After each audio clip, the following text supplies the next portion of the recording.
Hi friends, அஸ்ஸலாமு அலைக்கும். Welcome to மல்லி கிச்சன். எல்லோரும் எப்படி இருக்கீங்க? நல்லா இருக்கீங்களா? எல்லோரும் நல்லா இருப்பீங்கன்னு நம்புகிறேன். நானும் நல்லா இருக்கேன், அல்ஹம்துலில்லாஹ். இன்றைக்கி நம்மளுடைய சேனலில் என்ன ரெசிபி பார்க்க போகிறோன்னா கீ ரைஸ் தாங்க. ஸோ கீ ரைஸ் என்னோடய ஸ்டைலில் எப்படி பண்ணலான்னு பார்த்துடலாமா? ஸோ வாங்க வீடியோக்குள்ளே போகலாம். அதுக்கு முன்னாடி என்னோடய சேனலை ஃபஸ்ட் டைமாக நீங்கள் பார்க்குறீங்கன்னா என்னோடய சேனலை சப்ஸ்கிரைப் பண்ணிவிட்டு பக்கத்துலேயே இருக்கிற பெல் ஐக்கானையும் கிளிக் பண்ணி வச்சுக்கோங்க. அப்போ தான் நான் போடுற வீடியோஸ் உங்களுக்கு நோட்டிஃபிகேஷனில் வரும். ஸோ வாங்க இப்போ வீடியோக்குள்ளே போகலாம். ஸோ கீ ரைஸ்க்கு முதல்ல என்னென்ன பொருட்கள் தேவையானதுன்னு எடுத்து வச்சுக்கலாம். ஃபஸ்ட்டு நம்ம அரிசி எடுத்து வச்சுக்கலாம். ஸோ துளசி அரிசி தாங்க, பிரியாணிலாம் செய்வோம்ல, அந்த துளசி அரிசி தான் நான் எடுத்து வச்சுருக்கேன். இது வந்து 1/2 கிலோ நான் துளசி அரிசி எடுத்து வச்சுருக்கேன். ஸோ இதை கழுவி சுத்தம் பண்ணிவிட்டு நம்ம ஒரு அரை மணி நேரத்துக்கு நல்லா ஊற வச்சு எடுத்துக்கலாம். ஸோ இது கொஞ்சம் நேரம் ஊறட்டும். அடுத்து பார்த்திங்கன்னா நம்ம கிராம்பு, பட்டை, ஏலக்காய்லாம் போடுவோம்ல, ஸோ அது எடுத்து வச்சுருக்கேன்.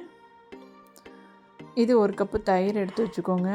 ஸோ நீல வாக்கில் கட் பண்ண கேரட்டு 1, இது ஒரு 10-15 சின்ன வெங்காயம் தோல் உரிச்சிட்டு 2 நான் சீவி வச்சுருக்கேன்.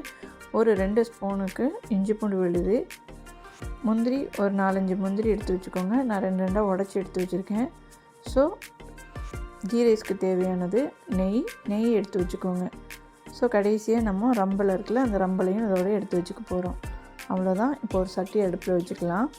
சட்டி நல்லா ஹீட் ஆனதுக்கு பிறகு ஒரு 5 ஸ்பூன் நம்ம நெய் ஊற்றிக்கலாம்.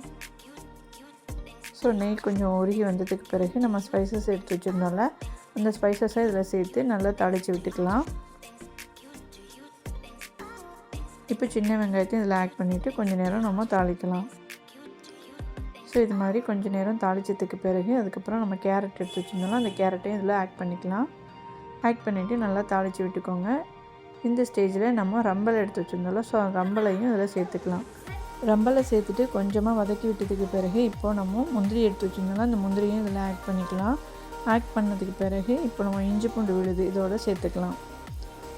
ஸோ இஞ்சி பூண்டு விழுது நல்லா பச்சை வாசனை போகிற அளவுக்கு நல்லா வதக்கி விட்டுக்கலாம். நல்லா வதங்கினதுக்கு பிறகு நம்ம இப்போ தயிர் 1 கப் எடுத்து வச்சுருந்தோம்ல, அந்த தயிரையும் ஆட் பண்ணிவிட்டு நல்லா இது மாதிரி வதக்கி விட்டுக்கோங்க. ஸோ நல்லா வதங்கினதுக்கு பிறகு நம்ம அரிசி எந்த கப்பில் அளந்தோமோ அந்த கப்லேயே 2 மடங்கு தண்ணி வச்சு நான் இப்போ அதில் சேர்த்துக்கிறேன்.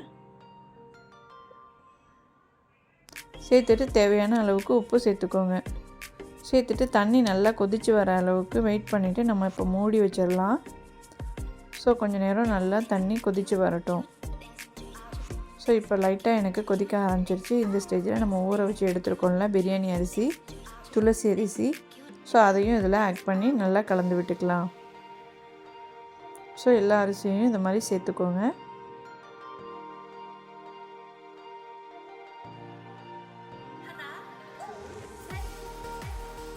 எல்லா அரிசியையும் நம்ம சேர்த்துட்டு இப்போ நல்லா கலந்து விட்டுக்கோங்க. ஸோ கலந்து விட்டதுக்கு பிறகு நம்ம இப்போ மூடி வச்சிடலாம். ஸோ நல்லா கொதித்து வர வரையும் நம்ம மூடி வச்சிடலாம். ஓரளவுக்கு இப்போது கொதித்து வந்துருச்சு. இந்த ஸ்டேஜில் இன்னொரு கிளறி விட்டுக்கலாம். ஸோ இது மாதிரியே நல்லா கிளறி விட்டுக்கோங்க. இப்போ நம்ம தம்மில் தான் போட போகிறோம்.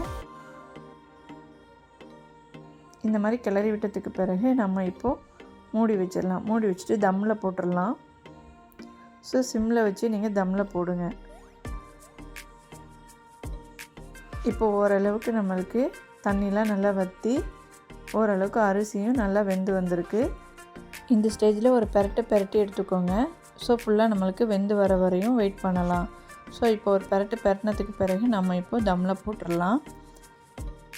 ஸோ இப்போ நான் இதை மூடி வச்சிடுறேன். ஃபுல்லாக இது வெந்து வரட்டும், நம்ம வெயிட் பண்ணலாம். அவ்வளோதாங்க, நம்மளுக்கு கீ ரைஸ் ரெடி ஆயிடுச்சு. ஸோ நான் வைக்கிற மாதிரி கீ ரைஸ் நீங்களும் ஒரு நாளைக்கு செஞ்சு பாருங்கள், ரொம்ப டேஸ்ட்டாக இருக்கும். ஸோ இது வந்துட்டு முஸ்லீம்ஸ் கல்யாணக்கார வீட்லலாம் கீ ரைஸ் எப்படி இருக்குமோ அதே மாதிரி டேஸ்ட்டில் இருக்கும். ஸோ நம்ம கீ மட்டும்தான் சேர்த்துருக்கோம், அதனால் இன்னும் நல்லா டேஸ்ட்டாக இருக்கும். இந்த கீ ரைஸோட நம்ம மட்டன் குழம்பு, சிக்கன் குழம்புலாம் வச்சு சாப்பிட்றதுக்கு இன்னும் பக்கா காம்பினேஷனாக இருக்கும். ஸோ நீங்களும் ஒரு நாளைக்கு இது மாதிரி ட்ரை பண்ணி பாருங்கள். லாஸ்ட்டாக நம்ம கொஞ்சம் மல்லியில தூவி இது கூட இன்னும் கொஞ்சம் கீயும் நம்ம சேர்த்துக்கலாம். சேர்த்துட்டு நீங்கள் சேவ் பண்ணி பாருங்கள், ரொம்ப டேஸ்ட்டாக இருக்குன்னு சொல்லுவாங்க. எப்போதுமே ஒரே மாதிரியே சமைக்காமல் கொஞ்சம் டிஃப்ரெண்ட்டாக நம்ம சமைச்சு கொடுத்தோம்னா வீட்டில் சாப்பிட்றவங்களும் ரொம்ப ஹாப்பியாக சாப்பிடுவாங்க. ஸோ ஒவ்வொருத்தவங்களும் ஒவ்வொரு ஸ்டைலில் சமைப்பாங்க. எல்லாருக்குமே அவங்கவுங்க கைப்பக்குவம் தனித்தனியான டேஸ்ட்டை கொடுக்கும். இஸ்லாமியர்களை பொறுத்தவரையும் ஃப்ரைடே அன்றைக்கி ஒரு குட்டி பெருநாள் அப்படின்னு சொல்லிட்டு முகமது நபி ஸல்லல்லாஹு அலைஹி வஸல்லம் அவங்க சொல்லியிருக்காங்க. ஸோ அதனால என்னவோ தெரியலை, நாம் எல்லாருமே காலையிலே குளிச்சுட்டு தொழுதுட்டு வீட்டில் வந்து இந்த மாதிரி கறி குழம்போடு சாப்பிடும்போது ரம்ஜான் கொண்டாடுற ஃபீலே நமக்கு கிடைக்கும். இது எத்தனை பேர் ஃபீல் பண்ணியிருக்கேங்கிறது எனக்கு தெரியல, ஆனால் நம்ம தொழுதுட்டு வந்து சாப்பிடும்போது எனக்கு அந்த ஃபீல் தான் கிடைக்கும். ஸோ அவ்வளோதாங்க. என்னோடய சமையல் உங்களுக்கு பிடிச்சிருந்துச்சுன்னா என்னோடய சேனலை சப்ஸ்கிரைப் பண்ணிவிட்டு உங்கள் ஃப்ரெண்ட்ஸ் அண்ட் ஃபேமிலிக்கு ஷேர் பண்ணுங்கள். தேங்க்யூ. அஸ்ஸலாமு அலைக்கும். வேறு ஒரு நல்ல சமையலோடு சந்திக்கலாம்.